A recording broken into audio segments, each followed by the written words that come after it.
આગળ વાત કરીએ ગીર સોમનાથની હવે, જ્યાં ગીર સોમનાથમાંથી સમાચાર સામે આવ્યા છે।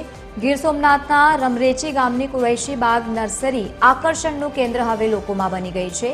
ગફાર કુરૈશીએ વનસ્પતિ બચાવવા માટે એક મોટો યજ્ઞ હાથ ધર્યો છે।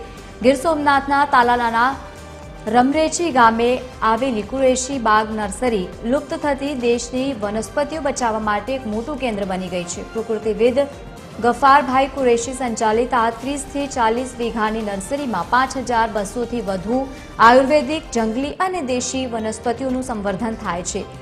ગિરનાથમાંથી લુપ્ત થતી પ્રજાતિઓને બચાવવા માટે આ અનન્ય પ્રયાસમાં દેશ વિદેશના વિદ્યાર્થીઓ સંશોધન માટે આવે છે, જેમને છેલ્લા 20 વર્ષથી નિઃશુલ્ક પ્રાયોગિક જ્ઞાન, રહેવાની તેમજ જમવાની સહિતની સુવિધાઓ આપવામાં આવે છે।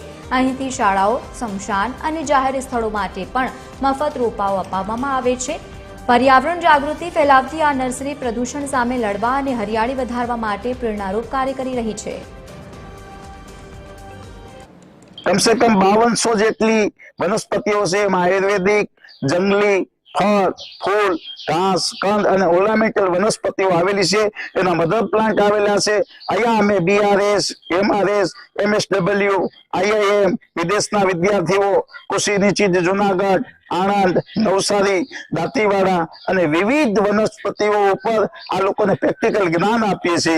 અને છેલ્લા 20 વર્ષમાં કુરૈશી બાગે ગફાર કુરૈશીએ કોઈ વિદ્યાર્થીની ફી નથી લીધી, એનો ભોજન ખર્ચ નથી લીધો, એને રહેવા માટેનો ખર્ચ નથી લીધો।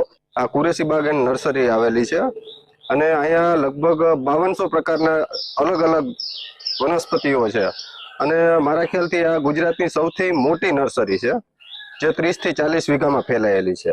અને અહીંયા આટલી બધી જાતના વનસ્પતિ છોડવા મળે છે, જે લગભગ ગુજરાતની કે ભારતની બીજી નર્સરીમાં એટલા રોપા નહીં મળતા હોય અને એને લેવા માટે બહારથી ઘણા લોકો આવે છે।